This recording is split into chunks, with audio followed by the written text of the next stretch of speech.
नमस्कार. मी ॲडव्होकेट प्रवीण वाघ, लातूर येथील जिल्हा व सत्र न्यायालय येथे फौजदारी व दिवाणी केसेस पाहतो, चालवतो. तर मित्रांनो, आज आपण BNS म्हणजेच की भारतीय न्याय संहितेमधील कलम 114 आणि 116 मधील आपण फरक पाहणार आहोत.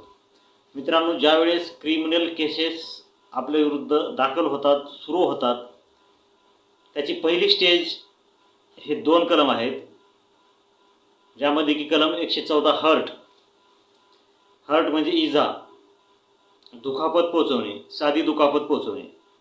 तर मित्रांनो, इजा पोहोचवणे म्हणजे काय, हर्ट कॉज करणे म्हणजे काय, हे भारतीय न्याय संहितेमधील कलम 114 मध्ये सांगितलेले आहे.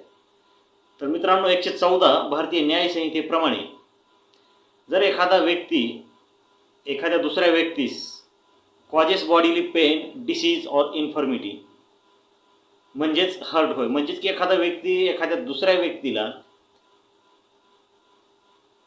एखादा शारीरिक वेदना देतोय, एखादा रोग देतोय, किंवा इजा व्हावी किंवा विकलता निर्माण व्हावी म्हणून अशा प्रकारचा एक साध्या प्रकारचा त्रास देतोय, तर त्यामध्ये हर्टची व्याख्या ही पूर्ण होते. थोडक्यात मित्रांनो, की एखादा व्यक्ती एखाद्याला धमकी देतोय किंवा धक्काबुक्की करतोय आणि चापट वगैरे मारतोय, म्हणजे की साध्या इजेमध्ये हे प्रकार येतात, साध्या दुखापतीमध्ये.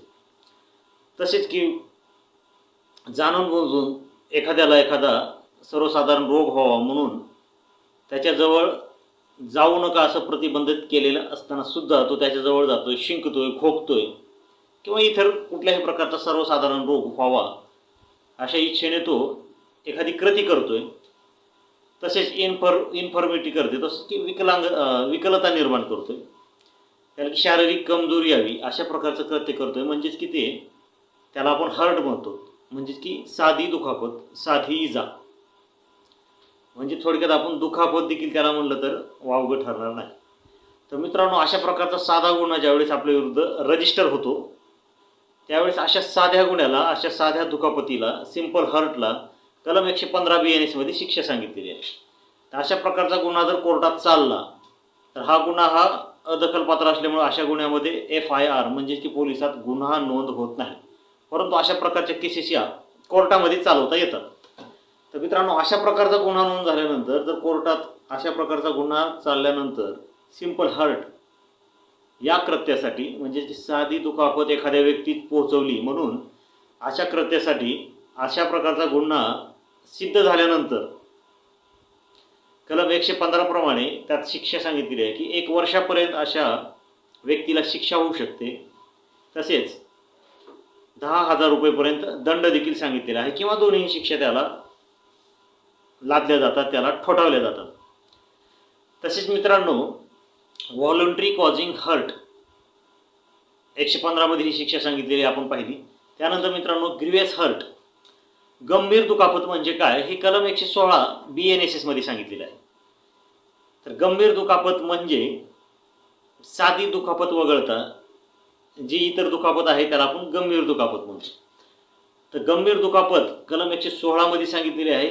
त्यामधील कलम 116 प्रमाणे गंभीर दुखापतीमध्ये 8 प्रकार सांगितलेले आहेत.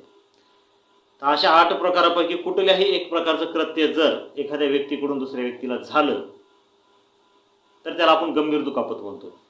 तर त्यामध्ये सर्वप्रथम सुरुवातीला आपण गंभीर दुखापतीच्या व्याख्येमधील पहिलं कारण पाहूया, ते म्हणजे की इमॅस्क्युलेशन, एखाद्याचं पुरुषत्व भंग करणे.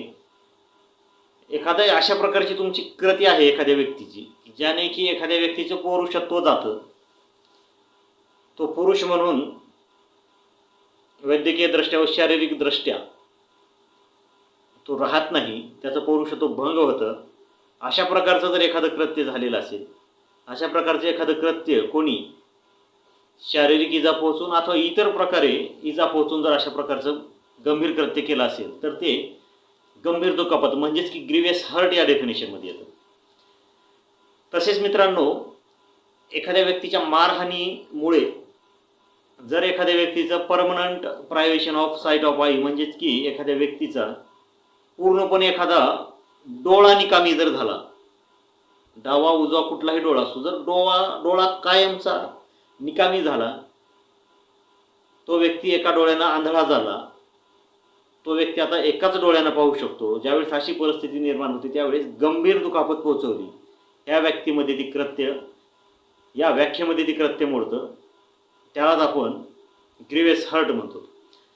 त्यानंतर मित्रांनो 3 नंबरचे त्याच्यात प्रकार सांगितलेले आहे, त्यामध्येच की permanent privation of sight of ear, either sight of year.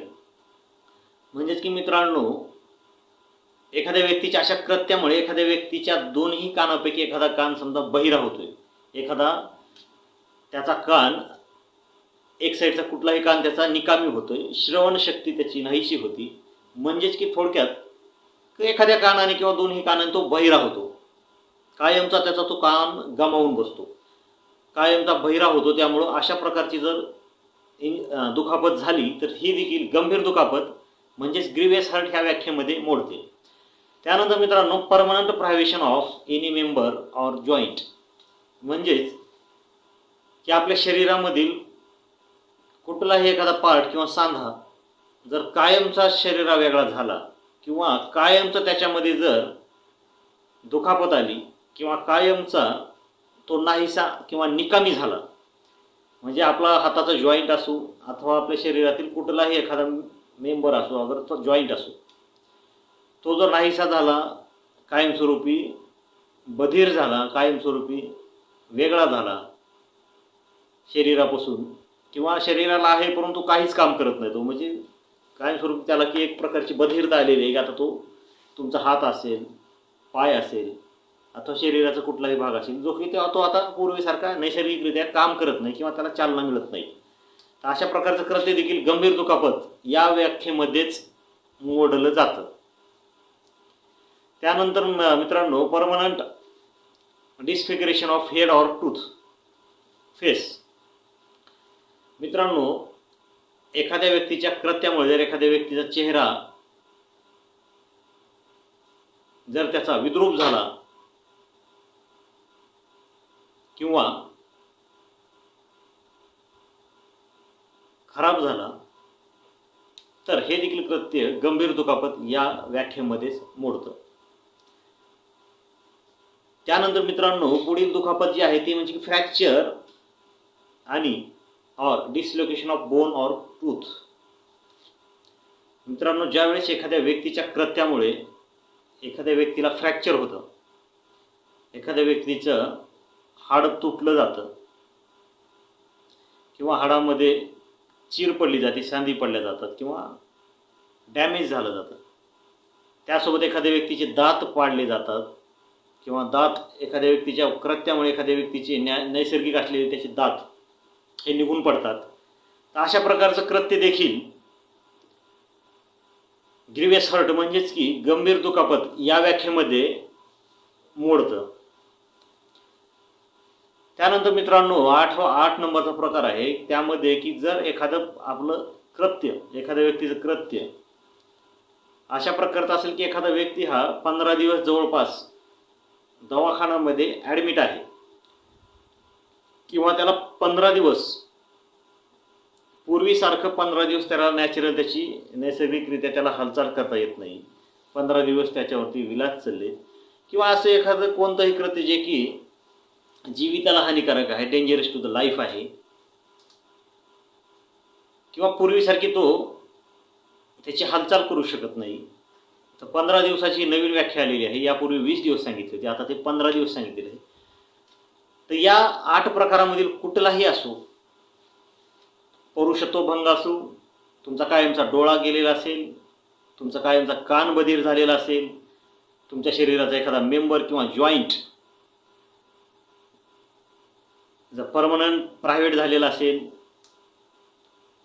किंवा डिस्फिगरेशन झालेलं असेल, डिस्ट्रक्शन झालेलं असेल तुमच्या शरीरातील एखाद्या मेंबरचं जॉईंटची, म्हणजे थोडक्यात की हात वगैरे एखादा खुळा झाला असेल, त्यानंतर तुमचा permanent disfiguration of head or face, चेहरा तुमचा विद्रूप केलेला असेल कोणी किंवा चेहऱ्याला कुठेही घातक अशा स्वरूपाचा तुमच्यावरती हल्ला झालेला असेल, त्यामुळे तुमचा चेहरा हा विद्रूप झालेला असेल, त्यानंतर fracture or dislocation of bone or tooth, म्हणजे तुम्हाला एखादं फ्रॅक्चर झालेलं आहे एखाद्या कारणामुळे, एखाद्या घटनेमुळे, एखाद्या मारहाणीमुळे दात पडलेले आहेत किंवा बोन हाडामध्ये फ्रॅक्चर असेल आणि त्याचसोबत 15 दिवस अशी इजा कंटिन्यू तुम्हाला सातत्याने सहन करावं लागत असेल, तर हे सर्व ग्रीव्हियस हर्टच्या व्याख्येमध्ये येतं. त्यालाच आपण गंभीर दुखापत म्हणतो. तर मित्रांनो, अशा प्रकारच्या गुन्ह्याला कलम 117 मध्ये शिक्षा सांगितलेली आहे. तर कलम 117 नुसार ग्रीव्हियस हर्ट जर कोणी एखाद्या व्यक्तीला पोहोचवलेला असेल, म्हणजेच की व्हॉलंटरी कॉजिंग ग्रीव्हियस हर्ट, तर अशा व्यक्तीला 7 वर्षापर्यंत शिक्षा सांगितलेली आहे. तसेच दंडसुद्धा आकारला जाऊ शकतो. मित्रांनो, सदरचा गुन्हा हा दखलपात्र स्वरूपाचा असून बेलेबल आहे, म्हणजे की याच्यामध्ये जामीन कोर्ट त्या क्षणी देऊ शकतं. तसेच सदरचा गुन्हा हा कोर्टामध्ये केस चालू झाल्यानंतर तडजोडीने मिटवता येतो, परंतु यामध्ये कोर्टाची परवानगी लागते. कोर्टाच्या परवानगीशिवाय परस्पर कोर्टाबाहेर सदरचा गुन्हा हा मिटवता येत नाही. तर मित्रांनो, थोडक्यातच आपण BNS मधील हर्ट, त्याची शिक्षा म्हणजेच की दुखापत आणि त्याची शिक्षा, तसेच इच्छापूर्वक गंभीर दुखापत पोहोचवणे म्हणजेच व्हॉलंटरी कॉजिंग ग्रीव्हियस हर्ट, त्याची व्याख्या आणि त्याची शिक्षा हे 2 आज प्रकार आपण पाहिलेले आहेत. तर पुढील भागामध्ये इच्छापूर्वक गंभीर दुखापत पोहोचवणे व गंभीर दुखापती ह्या वेगवेगळ्या कारणांसाठी देखील पोहोचवल्या जाऊ शकतात, ते आपण पुढील भागामध्ये पाहणार आहोत. जर ही माहिती आवडली असेल तर आपण नक्की आपल्या कॉमेंट्स कराव्यात, जेणेकरून मला पण प्रोत्साहन मिळेल अशा प्रकारची कायदेशीर माहिती आपल्याला देण्याकरिता. धन्यवाद मित्रांनो.